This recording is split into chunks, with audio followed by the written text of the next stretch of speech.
மாநிலத்தில் கடந்த சில நாட்களாக பறவை காய்ச்சல் அதிக அளவில் பரவி வருகிறது.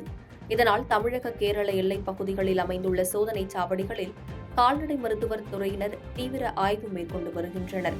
போடிநாயக்கனூரில் இருந்து கேரளா செல்லும் எல்லைப் பகுதியில் அமைந்துள்ள முதல் சோதனைச் சாவடியில் கால்நடை சுகாதாரத்துறையினர் ஆய்வு மேற்கொண்டு வரும் நிலையில் கிருமிநாசினி தெளிப்பான்கள் எதுவும் இல்லாமல் பெயரளவிற்கு மட்டுமே சோதனை நடைபெறுவதாக சமூக ஆர்வலர்கள் குற்றம் சாட்டுகின்றனர்.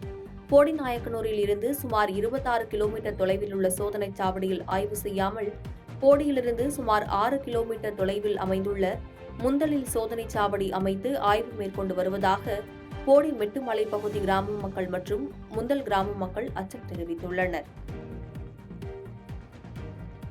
பாதகம் செய்பவரை கண்டால் நாம் பயங்கொள்ளலாகாது பாப்பா, மோதி மிதித்து விடு பாப்பா, அவர் முகத்தில் உமிழ்ந்து விடு பாப்பா.